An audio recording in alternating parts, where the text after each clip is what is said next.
And it does say I'm live. So now I'm going to shut off TikTok and I'm going to turn over to YouTube. All right. Feel free to ask me questions there. Please sign up for the mailing list if what I'm doing is interested you. People from the mailing list, you will get an email later today because I'm changing tomorrow's YouTube or TikTok. No, YouTube live. All good stuff. All right. Always a pleasure. Here we are. Going to YouTube. And yay. Hey, Rebecca Baldwin. Nice to see you. Bye. There we go. Whoa. I just dropped my phone. Here, let me just do this. Boop, boop, boop. Boop, boop, boop. There we go. Sarah is here, and Rebecca is here, and Gina Mead is here. Look at how good we're going at this. Now, I actually was kind of awkward in that transition. I dropped my phone, so I'm just gonna, I'm still here. I'm just reaching for my phone. There we go. Look at you making the jump, Laura Voorhees. Ellen says, I'll listen more later. Gonna start arranging. Do what works for you. Seriously, do not feel like you need to show up for me. Do what works for you. I love it. Leslie is back from TikTok. I love it that Sarah's like a little kangaroo. And do what works for you. Because if it works for you, you'll do it again. If it doesn't work for you, you'll probably give it up. This is one of the cool things about doing these lives. And actually, as I think about this, let me just plug in my phone right here to charge it up so I can download. Is all of these lives are recorded and housed here like a library of lives here on Destination Decluttered on YouTube. So you don't have to be afraid of missing something, you know? There we go. Hopefully I'll get this YouTube on my walk. I love that you're walking. And Erin, even if the signal is tough, what I offer is if the signal goes out from what I'm saying, you could walk around saying, I wonder what Beth's saying. I bet she's saying something like this. And you could walk around practicing thinking of those things, which is even more powerful than listening to me. I would so much rather have more practice in what we do here, me quieting down and allowing you to think and feel and write. I know, Carla Jane, long time no see. So practice listening to your own inner coach, your own inner decluttering life coach, what I like to call your co-pilot. And your co-pilot's going to help you get somewhere. Now, we were on a trip and we had a number of co-pilots on this trip. And I knew when it was time to co-pilot, and I knew it was time to shut up and just enjoy the ride because somebody else was making decisions. So I didn't have to. Now, hey, this is real fun. Therapy gal Sue. Now, Sue has showed up to some of the declutter parties, and she has gathered up paper to get shredded. And this is so cool because she says, I used the library to declutter this weekend. 8 bags of shredding done. I love it because you know why? Over here, see this bag right here, this Macy's bag? It literally says shred and it has May 4th on it. Now, is it weeks later than May? Yeah, it is. That reminds me to get that stuff shredded. I'm going to do it. I'm not stressed about it. I've been busy. But notice that it's a process to get things out, but everything's a process. But yay. Now, I love this. Ellen says, Beth, I used some of your phrases for my daughter yesterday. Thanks for being in my head. Well, you know what? Honestly, thank you for allowing me into your head because that's a special place. Here's what I want to say. These words may be coming from my mouth, but I got them from somebody else. I've probably zhuzhed them up because I like to say things my way. But I offer to you, the words that I give to you that you use are now your words. Use your words. Make these the things you say to yourself. You do not need to give me attribution, like photo credit by Beth Lennon. You don't need to do that. If a friend of yours is struggling with clutter and you want to let them know about Destination Declutter because it might help them, feel free to let them know about it. But please incorporate these phrases into your own life, the way you're saying it, you know? So, hey, this is really cool. Anne is saying, I'd like to brag. Feel free. We brag about decluttering here. I've got one junk and knickknack drawer now, and it's roomy. I love that. So good. Because I bet before you had more than one junk drawer Funny thing is with me, I remember somebody saying everybody's got a junk drawer. Now I can picture the junk drawers, plural, in the kitchen in the house that I grew up in, that my mother still lives in, and we have even more junk drawers than we did. I don't have a one because I know what's in every single drawer of my house. And so I know where to get it. And I probably am like that, honest to God, because I didn't like the feeling of not knowing where things were when I was a kid. The good scissors, crayons, magic markers, tape. God, I remembered like taping stuff together with a giant thing of masking tape, and all I wanted was like the good um, scotch tape, like all the normal families had. So you know what I have? See, and I knew immediately where to get it. So the only way I am the way I am today is because I grew up a certain way and I liked certain things about it and I didn't. And then slowly I learned to undo the things that I didn't like about how I grew up clutter wise. And when I learned how to do that undoing process and realized it was applicable to other areas of my life, sweet baby Jesus, testify. It was awesome. Oh, hey, just Leslie. I didn't even check. I haven't even checked my emails. Leslie just signed up for Saturday's declutter party. And that's great. Can I just share with you? It's so interesting to me when people show up for the declutter parties and when they purchase their tickets. Now, I think it's cool when you know in advance and you buy tickets because that can also reinforce you coming. Other times people say, "Oh, I don't know my schedule until then," but you can make a schedule around it if you choose. But the tickets are available until literally until 20 minutes into the party. So do what's right for you. But notice, Leslie, you says now I have something to look forward to. And then planning, what am I going to declutter on the party? I do this. I'm like, what am I going to declutter during the party? I know I've got something around here. Yeah. Now I love this. As a wise woman once just said, which was me, hey Cynthia, is when you feel better, you do better. Laura Voorhees says, I don't feel great, so I'm going to lay down and think about what small task I can do once I feel better. And here's the one good task. Okay. Okay, interesting, Laura. By the way, and maybe this is could be one of these things that threw you for a loop. So on the TikTok live, Laura says, I felt you shone a light on me during the TikTok live. Here's the light. I do tend to do surface declutter and avoid the heavy hitter stuff, emotional, sentimental. I get that. I get there. There is a time and place where you will feel better about doing the sentimental decluttering, but that type of decluttering takes a little bit more prep work. It does. So don't worry about it. Surface decluttering has to be done all the time. If you don't, if so, you're doing fine. But just notice that I am avoiding the heavy hitter stuff, the emotional, sentimental. Yeah, it is the one that's going to have you feeling feelings. It's going to get the one that gets you down into what I call the zone, that it's like you lose all track of time, you're going through stuff, you're making decisions. It can tire you out, but it's good. It's good to do it, but it's in small chunks. So don't worry about it if you don't feel like doing it at certain times, okay? What I would offer to you, Laura Voorhees, is you said you're going to lay down and think about what small task I can do once I feel better. I offer lay down and ask yourself, what can I do to make myself feel better? That's the task. And maybe it's more laying down. So make yourself feel better physically. Because again, if you don't feel good, you're not going to do good. Right. And I have been avoiding doing some, what do you call it? What is this? Surface. I got to coach myself. Surface clutter, stored clutter, sentimental clutter. I have stored and sentimental to go through like nobody's business.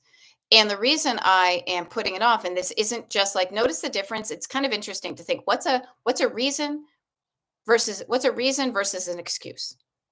Now, to me, a reason is something that just is a fact. Like I don't have any, like an excuse is kind of like got some emotion tied up in it.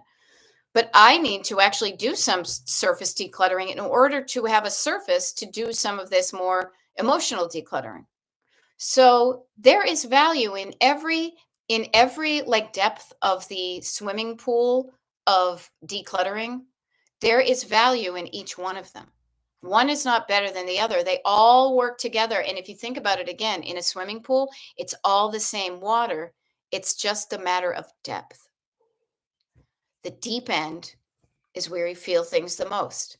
The deep end, if you don't know how to swim in the deep end, do not jump off of that giant diving board if you don't know how to swim. So learn how to wade into it, feel more confident, learn how to float, learn how to go underneath the little separator and get to where it's a little bit and learn how to paddle and learn how to swim and float and be okay with not touching the bottom. And then as you do that, you build your skills. Yeah. And yeah. So Carla Jane says, for me, I'm not feeling it today.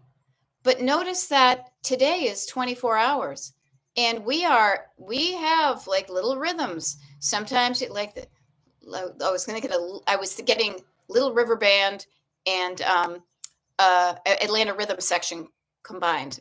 That would be a funny thing. I will tomorrow, just not right this minute. Maybe even later this afternoon, but have more important things necessary for right now. So notice this, you guys. And if you are playing along at home and trying to dehydrate, I just said notice. Maybe that will be my word. So I drink more of this.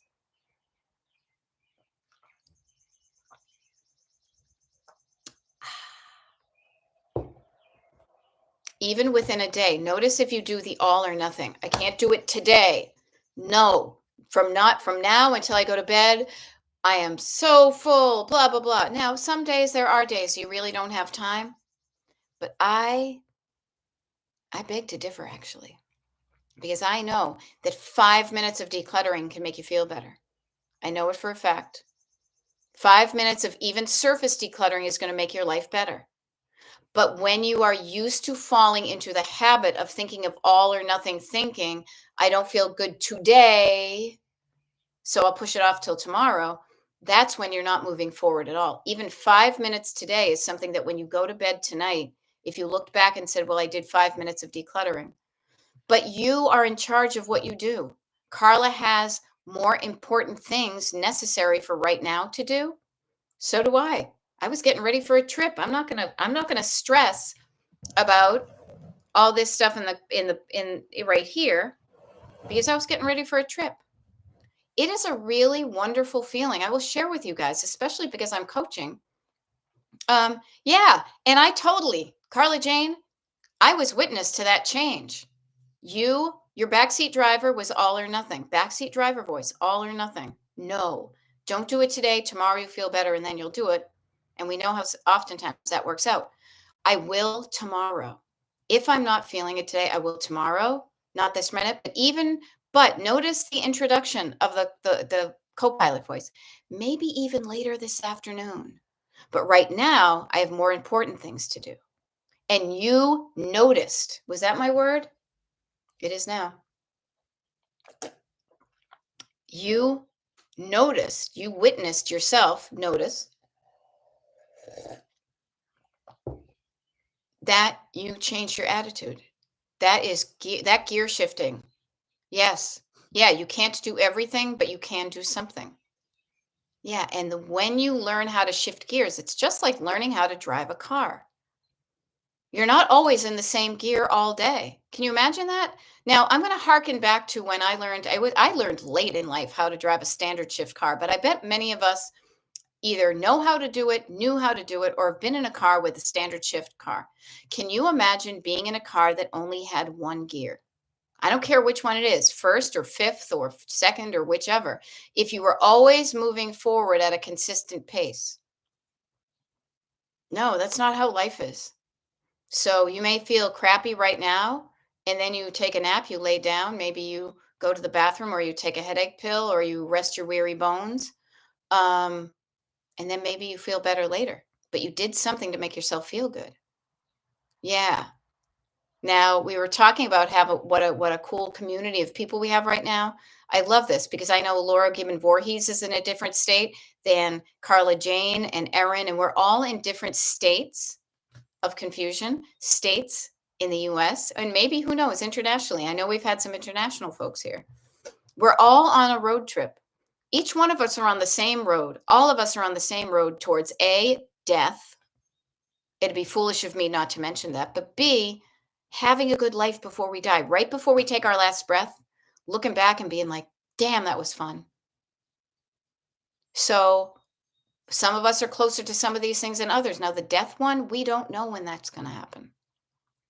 We do not know. Even if you are struggling with your health and it may feel sooner than later, nobody knows. So I just offer to you, get started on the good stuff now, sooner rather than later. Me and that is something I would say to you and the woman with the Swedish death cleaning book. There are plenty of people out there encouraging you. I'm just one of them. Because encouraging means you might need just some courage. Courage, right? And then, much like the Wizard of Oz, you've had this courage in you all along. If you only had a brain, you got a brain. You got a heart, you got some courage. You have all that in you. You just have words in your head that have been stopping you, that have been taking your power away to use it. Melissa with 1S, nice to see you. Good morning to you too. And just watching you on YouTube. Here I am live, not Memorex. So we're all here today. Now it's 12:16. This is fun because it's usually a smaller group of people that show up on the YouTube lives. I like that because we can go into a deeper end of the pool, declutter wise. It's fewer people for me to introduce to and do a lot of the surface niceties because you all know who I am. And in case you don't, my name is Beth. I'm a decluttering life coach, and my coaching is called Destination Decluttered. You found me here on YouTube. I have a website, destinationdecluttered.com, and I also show up on TikTok. I do one-on-one coaching. We do declutter parties together. I don't know. We do whatever I feel like is going to be fun that I offer that people say, yes, it's going to be fun. Let's do it. I make up shit all the time because it's fun. And I'm here to help you if you're stuck with clutter and you want to do something about it. That's the kicker. There are plenty of people who are stuck with clutter that are just going to excuse and blame and look for excuses. I don't want to hang out with those people. I don't. I will be there and I will encourage, but unless they want to do it, you can't change somebody who doesn't want to change themselves. We all know, right? All of us know how hard it is to change ourselves. It is impossible to help somebody else change if they don't want to. So notice where part of you doesn't want to change. So part of you probably gets what I think Jen Sincero used to call like false benefits from being the way you are, even doing the things you don't like. Your decluttering gives you something good at the time. Maybe it's the avoidance of feeling feelings. Your clutter allows you to avoid the feelings. There's many things like that, but we're here, about 30 of us right now. It's 12:18 and I will be on here talking to myself or engaging with you for another, 42 minutes as I picture the analog clock in my head. What do you want to talk about? How can I help you? What's a deeper thing about decluttering that we can get into when it's just this cool group of people? I'm happy to go there because unlike how I used to swim as a little kid, I am much more confident in the swimming pool of decluttering, the swimming pool of life, and knowing that even if we get into the deep end, we could always swim back to the shallow end. We can get deep, but then we can get back into a more comfortable ground. Now, let me think. What would be deep for me? Well, you know what? Surface is the shallow end of the pool. Stored is the middle. Sentimental is the deepest. So it's probably something about the sentimental stuff. But you tell me. Put it in the comments and we'll totally riff on that. Now, I will say, from my own perspective, sentimentals are kind of like souvenirs of things you've done in your life, physical objects that represent an experience or a person that is in the past. Some of these people you knew in the past, some people you didn't. And what I think it comes down to is this. What are the stories you want to carry forward with you? If you had a bag of stories on your back and it was a finite size, you couldn't keep them all, what are the stories you would want to carry with you? Or not even a sack on a back. I feel like some old-timey painting. Let's zhuzh it up into the modern world. Because I was in an airport yesterday You have a carry-on suitcase that is filled with sentimental clutter. It is a finite size, and you can only bring that forward. And I think a lot of us struggle with the quality and quantity of items of a sentimental nature because we are afraid that we will be judged by somebody else if we say we do not want it. Yeah. Now notice, LO says decluttering sentimental feels disrespectful to me. That's a tough one to get over. Now notice, even back up this one. When you think something is a tough one to get over, you may not even try to get over it. You may just say, that's a tough one. It's disrespectful to declutter it. What I want to offer to you is this: I'm here for you. You are disrespecting yourself if you are surrounding yourself with stuff that you do not particularly love. So when you think you are disrespecting somebody who's dead, you are also disrespecting yourself by not decluttering it. Why surround yourself with stuff you don't like? Now, this may be a totally late 20th century, early 21st century American perspective. But here's how I look at it from kind of a more kind of spiritual way.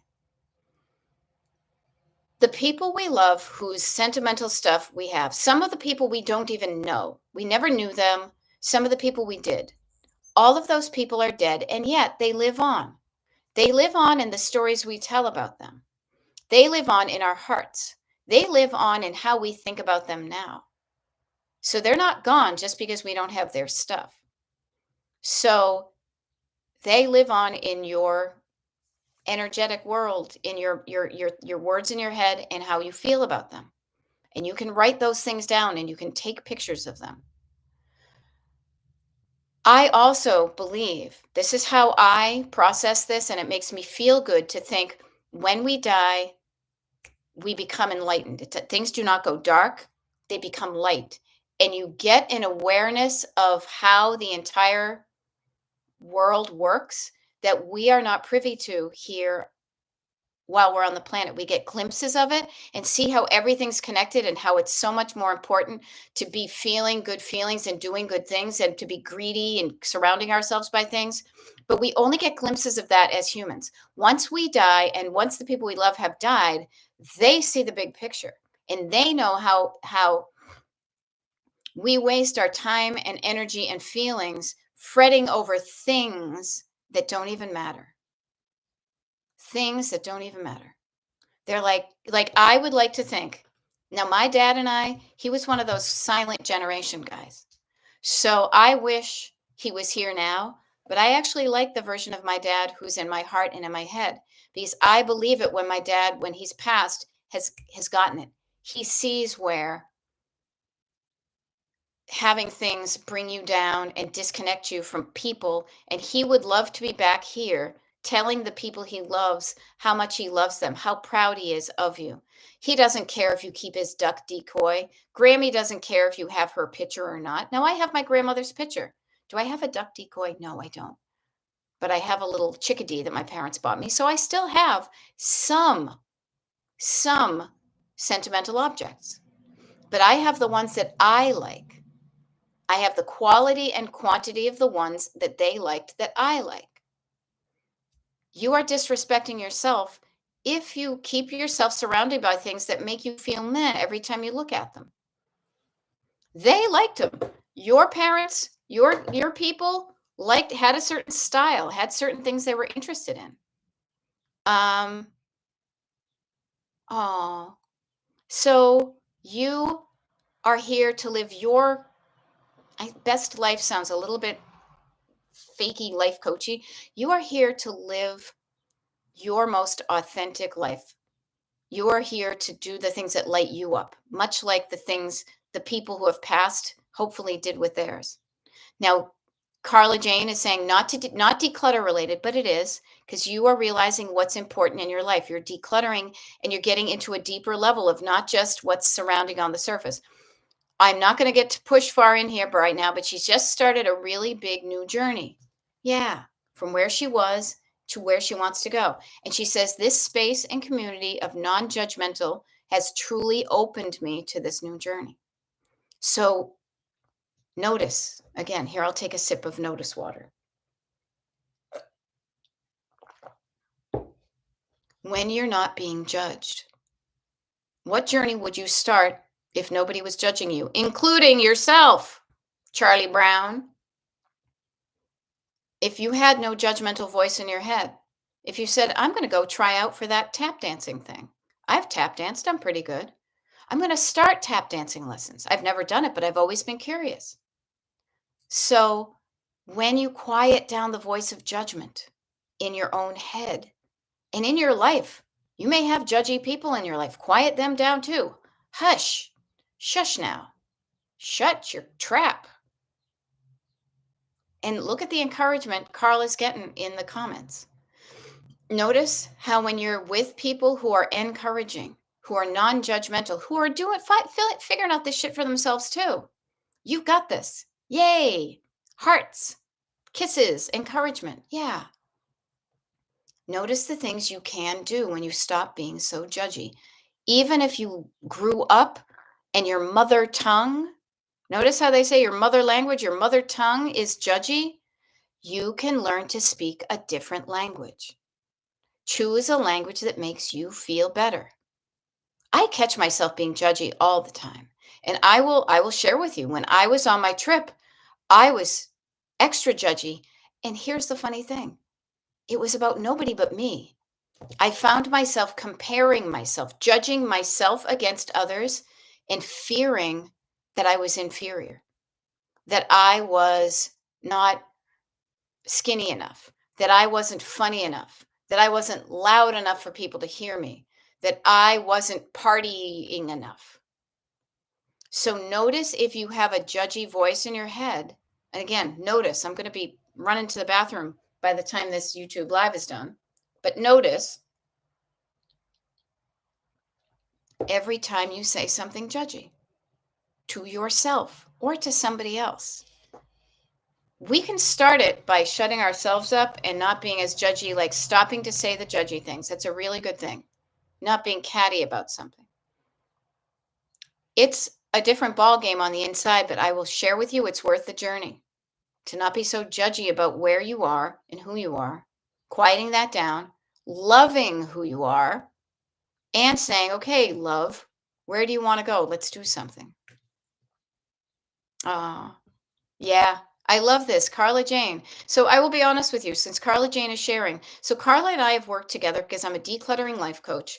And we've worked together for a while. She has realized that in addition to us working together, it's also going to benefit her to get somebody else in her life. Many of us, everybody, I think, needs a team. This is not like a, one-shot deal. Having a team of experts to help you where you're struggling can help you get there faster. I have somebody who cuts my hair. I have somebody who fixes my car. I have somebody that mows the lawn. Having a team to help you live the life you want. So I love that Carla has gotten some coaching with me to realize she wants to go a little bit deeper into the things that don't necessarily apply to clutter. Says, I went to my first counseling session today. The lady says, baby you needs to forgive you. Yeah, you don't need me, but sometimes giving yourself the time with somebody to remind yourself of that reminds you to work on forgiving past you, forgiving your trespasses as you forgive those who trespass against you. All righty. Now, this is interesting. So we're going to go back a little bit because LO, I just saw you when we were talking about sentimental things. Physically seeing the things triggers a memory. 100%. You look at something and it's like the bionic man and a computer. A folder opens up and a sentence and a story starts to play. You trigger the record that says this. Keyword is some. Yes, thanks. I'll focus on keeping the actual special and sentimental items. That's why I say, and again, get your hydration ready, notice. Notice the stories that your stuff tells you. Notice the story that goes on in your head when you look at something. Notice the quality of that story. Do you want to keep on remembering that story, or does that make you feel like shit? I could have a picture of when I got married the first time back in the 90s. I could have a picture still hanging up on my wall. Every time I look at it, it would make me feel, you know what's funny? I'm just going through it myself. It would make me feel not so great, but it would make me feel pity, sadness for who I was then. So Carla Jane was talking about forgiving younger you, loving younger you, and understanding where you came from. I know why I was in that picture. Fear. I know I was. Luckily, I don't need to be reminded of that anymore. And so I happily, now that's something I probably tore into pieces and put it in a dumpster, and I'm done with it. I would rather have evidence of where I was full of love than fear. And so I offer to you, what stories do you want to be surrounded by? Provide yourself with the visual triggers to trigger those stories. Carla Jane, I love it. She told me to go home. So Carla went to coaching and there she's like, you don't need me. You need to forgive you. I promise you. I'm not even kidding me. I was there 3 minutes. Okay. Too funny. Yeah. Now, I love this. Laura Voorhees, this is a word we haven't used today. It won't be my word, but specificity. Specificity, focusing down enough on one specific thing. I have a plate. So Laura Voorhees says, I have a plate I was given by my brother-in-law for a wedding present, a personalized silver decorative 3D plate. I don't like it, and my hubs probably doesn't care. No one is going to want a personalized thing, and I doubt the plate has material value. Okay, I can think of exactly the same thing. We had a very similar situation when we got married. It wasn't a brother-in-law. It was somebody else, but they gave us something that said like Beth and Cliff and the date, but it was something I didn't really like. What I would do if I were you, Laura, is I would double check with your husband. You say he probably doesn't care. Now notice there's a little bit of vagary like that. Now I would, Hon, do you like this? Do you care if I get rid of this? Nah, I don't even care. Now, whatever, do what you want. It may be easy or he may care. So check in with him, because if something, and this is kind of a broader picture, if you are decluttering your things, you get to do whatever the hell you want with your things. Once something is a shared object, I think it is polite and respectful, when appropriate, to get somebody else's input about it. State your intentions. I'm not particularly keen on this because he may not know how you feel about it, and he's afraid to say the wrong thing. I don't particularly care for this. What do you think? How would you feel if I got rid of this? So ask him, but if he, let's just go not the Venn diagram, like the chart, the flow chart. Husband says, do whatever you want with it. You know that some people don't want a personalized 3D plate, but they might. They might. There may be somebody out in the world, if you donate it, that does crafts, that can buff that off and do something else with it. Maybe somebody wants it to put just wants something fancy, and all they want to do is put a plant pot on it. So you think no one is going to want a personalized thing. Notice that is a bunch of words in your head that's keeping you hanging on to something you don't want. Nobody's going to want it. The plate has material value. Do you, so somebody, the opposite, somebody might want it for crafting purposes. Somebody might want it for the silver plate. Yeah, now I will say silver plate doesn't have a lot of monetary value. So get an idea, wipe the idea of getting some money out of it. So if you donate it, choose to believe, and this is a phrase I use, I choose to believe that when I donate this, it is going to find somebody who's going to appreciate it. You could decoupage it. What a good idea, Carla Jane. And I do love your going to other therapy. So very cool. You can decoupage it. That never occurred to me. This right here is the power of the hive mind. the group here, the community mind. I only have my brain, and my brain goes down the same things. So it's like, you know, having one of those creative mind, what do you call it? Like a brainstorming session. I have this idea, I have that idea. Any of these ideas feel good to you? Decoupaging never would have occurred to me. So, but notice, Laura, you know you don't want that thing, but stories are keeping it attached. If you didn't know it was from your brother-in-law, and if it wasn't engraved, you'd be like, okay, whatever, donate. You know, it's the same thing all over the place. Now, I am a pattern recognition person because of the way my brain is wired. I kind of love it when I see the pattern behind things, and I kind of don't sometimes. But in this instance, I love saying, notice, what is this thing? That's a notice. I can't drink any more water here. I'll have one more sip. I'm making progress though. And it's good for me, especially because I did not hydrate enough during this trip, except for with Guinness and whiskey. I don't want this thing. But other words come up that are making it more difficult for me to get it out of the house. When you decide you don't want something, then there's another bunch of little, somebody's chirping up from the background. But your brother-in-law gave it to you. What if your husband wants it? Nobody's going to want that with your name on it. What if somebody sees your name on it in the Goodwill? Yeah, notice was my drink word one time. I had to pee a lot later on, but really, you guys, when we don't notice things, when we are oblivious to stuff, that's when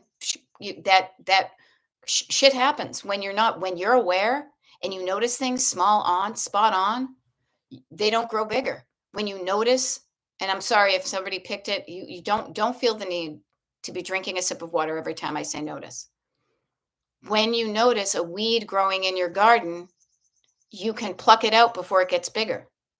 If you don't notice it, it can grow bigger. I trust me, this garden out here, I've been like walking past this dandelion guy, and I'm like, oh, that's right, I got it. But you know what I have to do? Because now it's bigger, I have to dig deeper because it's got roots. But I still can do it. Now that I have time and I'm home, I will go and I will legitimately be pulling out those things. But they have since grown bigger. They've grown roots since I've hung on to them. Using that analogy with clutter, what I realize is the sooner I recognize something I don't want, I don't keep it around for it to grow more roots and make it more difficult. So even just think of this. Some of the stuff you have, sometimes you keep something because you've kept something.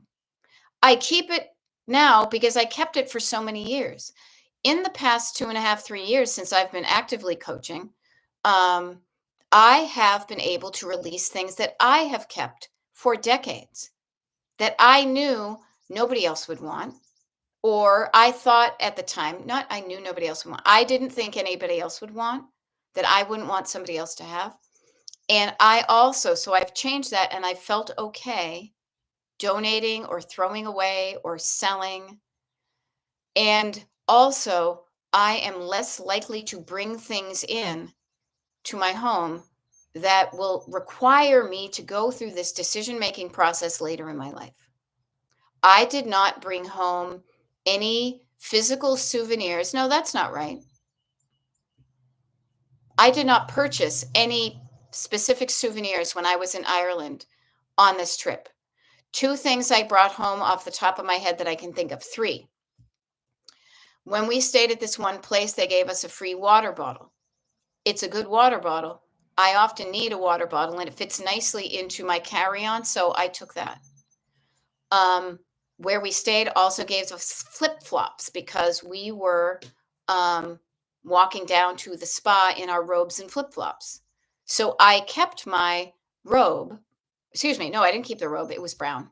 No, I didn't want that. But I kept the flip-flops because I had worn them. So my thought was, I don't know if anybody else is going to wear these, but they have like the name of the place that we stayed.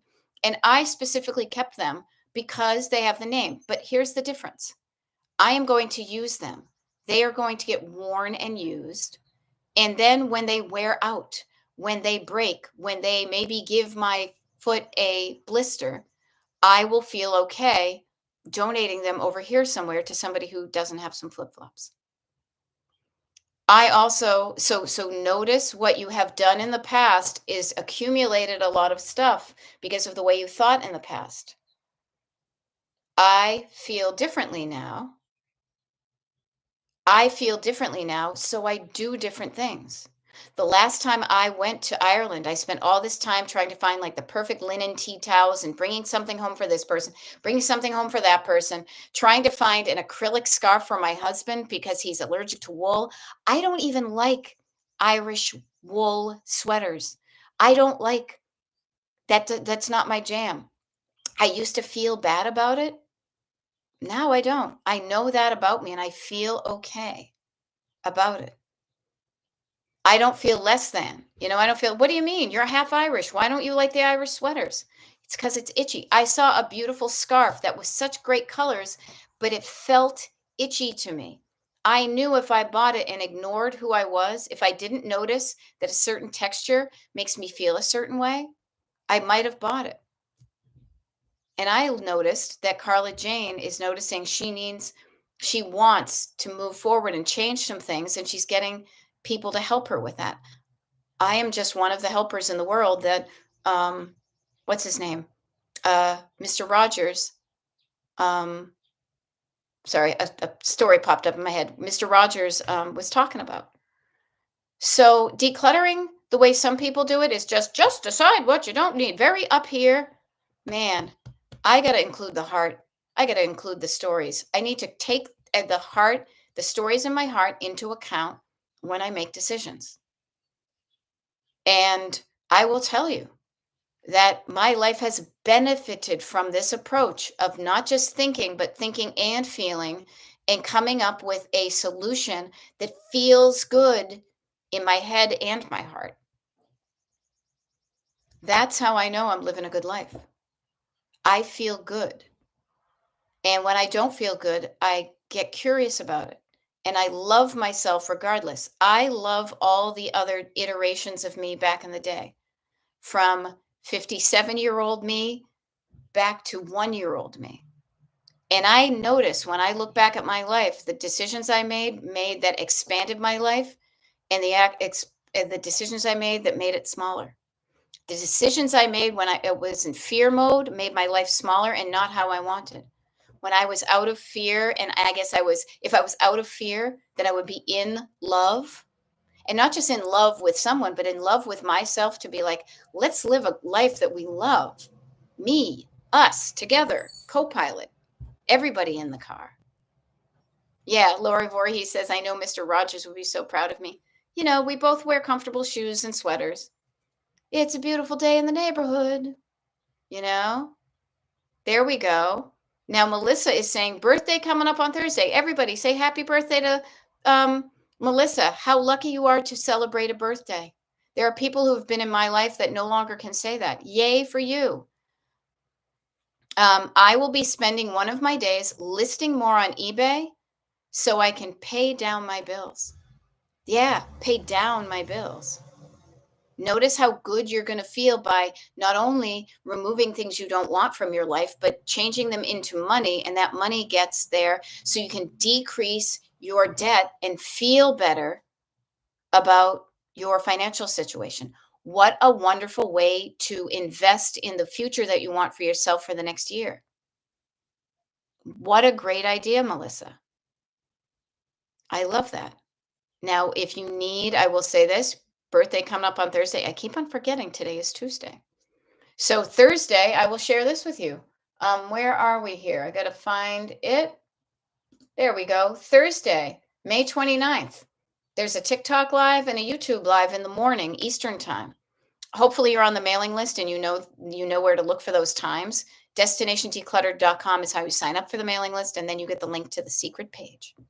So if you want some company while you're listing things on eBay, maybe not the listing, because I will share with you, when I write something in words, I cannot be hearing somebody else's words. I need to pay attention. But maybe when you're taking the pictures and collecting the items for eBay and doing some of the research to see what are the heavy hitter, big buck items you want to send, you want to start listing. We can hang out together so you don't feel so alone. And if you want to celebrate your birthday with the Destination Decluttered crew, we'd love to have you. But wonderful. You are planting a seed. You are investing your time to make a future better for you. Yeah. And I love it. Kimmy and Laura are talking about their judgy moms. I grew up with a judgy mom too. I did. I have judgy family. Do I have judgy friends? Yeah, I've got judgy friends. I notice it now, and I choose to be otherwise. I used to let it affect me. I do differently now. I catch myself when I'm being judgy, and I endeavor to be kinder to the person I was being judgy about and, well, me, the person I was being judgy about, because I am trying to make myself feel better, saying, well, at least I'm not like that. Well, look at that. I wouldn't do that. Can you imagine? Look what she's wearing. Oh my God. Can you imagine? It just feels crappy. And it feels crappy when you're judgy about yourself. So notice, put your traffic cop hand out and stop that stuff. Catch it, nip it in the bud before it becomes like, don't even finish the sentence. Be like, but. That's not even how we talk anymore. We do not do that here. We talk about love and encouragement. Yeah. And it is, Laura says, I've really had to work through some things and I'm still working. But you know what? When you work through some things, it means that you're in the process. You may always be working on this to a little extent, but every time you work at something, you get better at it. You get better at quieting down your judgy voice and your actions based on judgment. And you get better at doing something else, which is being more loving and more kind and more empathetic and more sympathetic. It is work, but it's good work. It's work that provides value to you. And when you lead by example, when you show up in the world as a non-judgy person, other people may realize, oh, there's another way I can talk. If you're surrounded by judgy people, you think that that's how everybody is. And when you get out of that judgy environment and you start being judgy, and then people are like, what are you doing? Why are you so mean to that person? Who's the asshole in the room? You end up being the asshole in the room. Hey, Judy Dukes, I am glad you had a smooth plane ride. Yeah. Oh, Harriet Olson, what a deep cut, my friend. Yes, everybody. Nellie and Harriet Olson from Little House on the Prairie, 8 o'clock on Monday evenings. Laura Ingalls Wilder. Notice how judgy. No, Hirsch. She's saying Hirsch. I'm saying it Hirsch. I'm sure it sounds better in your Southern accent. So yay. Judy Dukes, I was thinking of you yesterday. I so wanted to try to log on.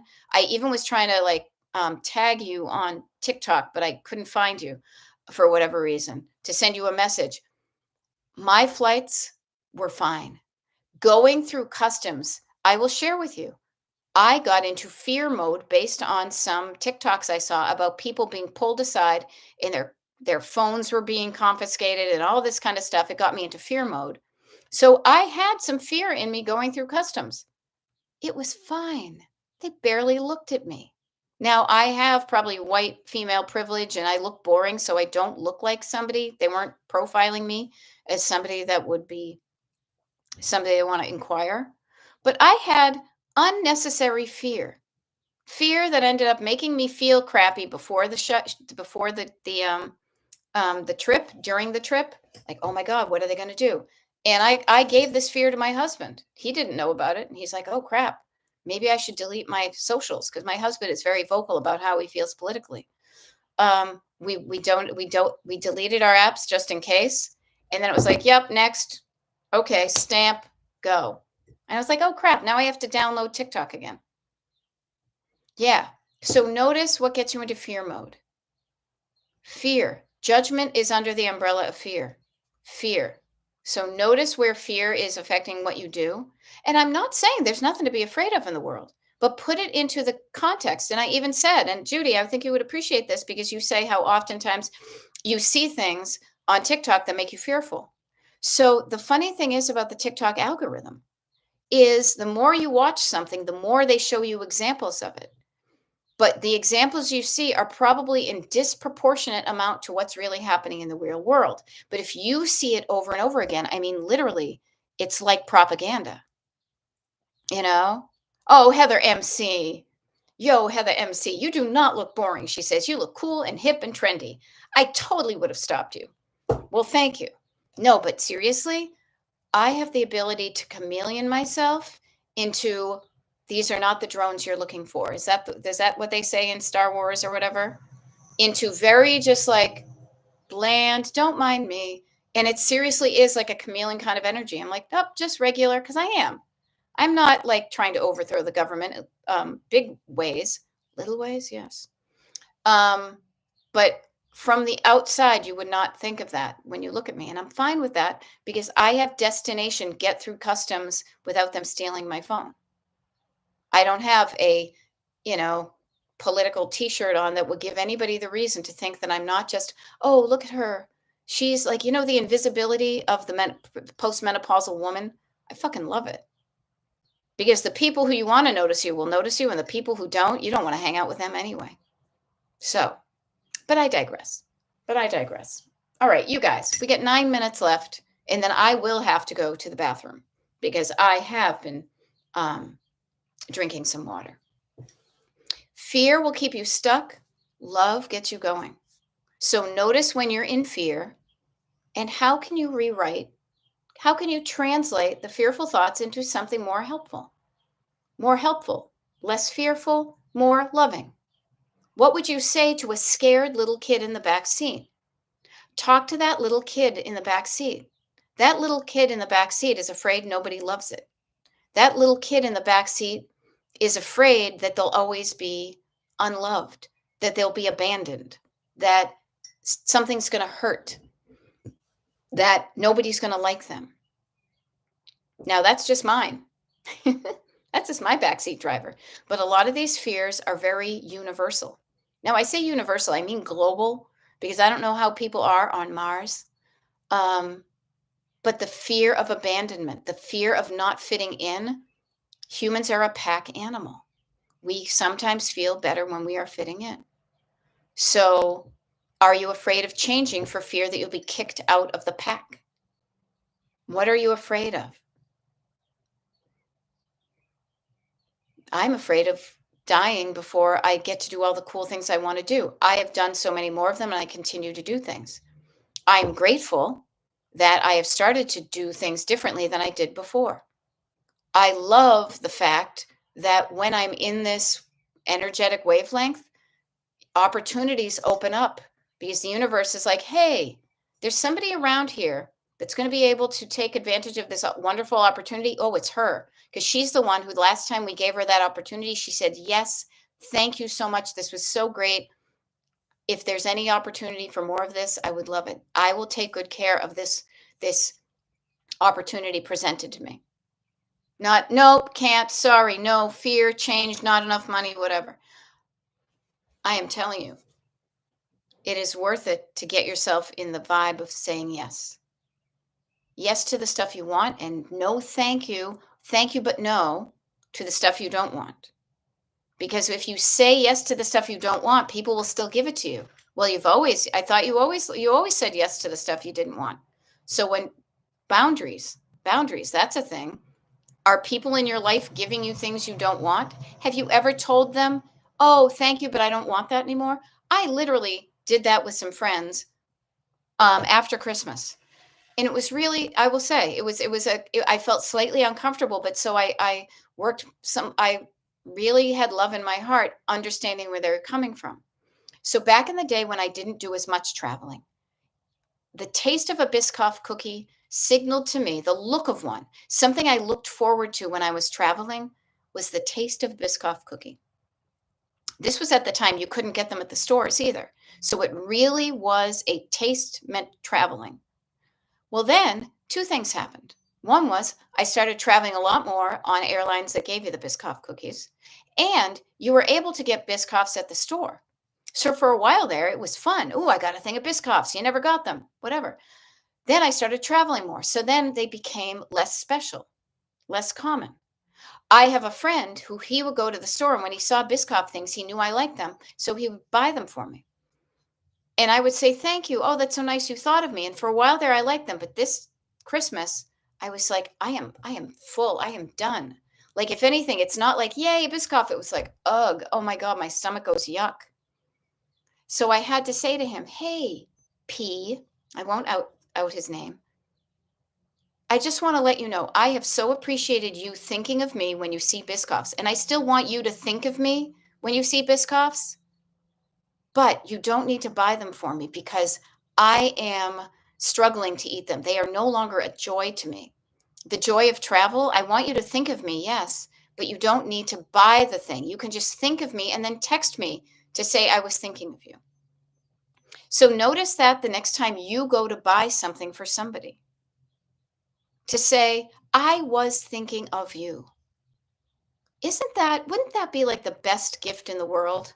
A text out of nowhere from somebody you love, somebody who is thinking, like, who knows? Somebody could be like, I was thinking of you and you're an asshole. I would like to think we don't hang around with people like that. But can you imagine the gift? It takes no money, very little time, but it makes your heart sing. When you get a text from somebody that you care about, who cares about you, who says, I just wanted to let you know I was thinking about you today. You don't need to respond, but I saw this thing and it made me think of you. I'm not going to buy it because you probably don't need any things, but I just wanted you to know that I was thinking of you. And the neat thing is, because of, technology, it's so funny. This is great. While in Do Not Disturb, I got messages from people who were maybe thinking of me. We don't have to have a letter or a postcard or a souvenir or a gift to just exchange the energy of, hey, friend, I was thinking of you. Isn't that cool? You can have texts. You can look back on texts and notice, what do the texts you send to your friends? What stories do they tell? What do the texts you get from friends tell story? Text people today. Tell them you love them. Do it before they're not here. Now, I am hoping, frankly, and this may be the sign of the times, sometimes I'll get a phone call and I'll see somebody's name, and already my like that somebody I know is calling me on the phone, and already even just talking about it happening, I can feel my tear ducts preparing and my heart going back to the safety zone and me tensing up, because sometimes those phone calls mean somebody died and you don't want to text that. So maybe not stress somebody out with a phone call, or if you call them, say nobody's dead, but reach out to the people that today that you would. Cheryl Siegel, good to see you. Judy Dukes, I'm so glad. And what I want to offer to you today is, a gift can be free. A gift can take less than 10 seconds. The gift of, hey, friend, I was thinking of you fondly, and I just wanted to let you know that I hold you in my heart. Now, you don't need to say goofy things like that, but you can just reach out and be like, hey, I was thinking of you. You want to get together for coffee? Even just the thinking of you thing can put a smile on somebody's heart. And you don't need to buy a gift or create more clutter for yourself or somebody else. Now, I am curious about the texts that I got. I would be untrue if I didn't say I was afraid that something said somebody died, but I see a heart, and I see some opportunities for some things. So there's nothing to fear. Tell the people you love that you love them today and often, before you no longer have the opportunity. Okay? I love you guys. Thank you for giving me the ability to express what's in my heart and my head. And I do this with love that hopefully helps you. When I can articulate this, it makes me be better at communicating these things. So I hope what I've communicated to you and shared with you has helped you and not hurt you, that it has gotten you more in love-based thinking than fear-based thinking. And let's go out and put this into practice. Let's experiment with how it feels to quiet down the fear and turn up the love. Okay? Now, until tomorrow, Wednesday, May 28th, we have a TikTok live in the morning. The YouTube live is going to be rescheduled because I had the opportunity to go to a show and I want to say yes to that opportunity. And I know you guys understand that. I'm going to reschedule an evening TikTok for Thursday. And I will reschedule this. So I just encourage you. I will be sending out an email to people on the mailing list today. If you're not on the mailing list, hop on it. DestinationDecluttered.com/join, or just scroll to the bottom of DestinationDecluttered.com, find the little thing, put your name on it. It's wicked easy. If you are on the mailing list, but you haven't received an email from me in a while, I'm pretty sure I sent one out last week. If you haven't received one, shoot me a direct email so I can look to see if you're caught in my spam filter. Beth@DestinationDecluttered.com. I can look to see if you're caught somewhere and to make it so that we can stay together. All right. So that's what's going on. I am back. I will be back for the next month or so, with a couple of little dips in between. So there will be more TikTok lives, more declutter parties, more opportunities to do consultations for one-on-one coaching, more opportunities to get started in coaching. June, July, August, September. What a wonderful time to shift gears, because before you know it, it's going to be the fall and the holidays and New Year's all over again. All right. So you guys, I thoroughly enjoy hanging out with you. And I love that it's a back and forth, that it's not just me talking to the void, but it's not even just talking to anybody, but it's talking to the cool people. Okay. Now I got to go because I have drunk too much tea and water on this, and I will see you tomorrow. Okay.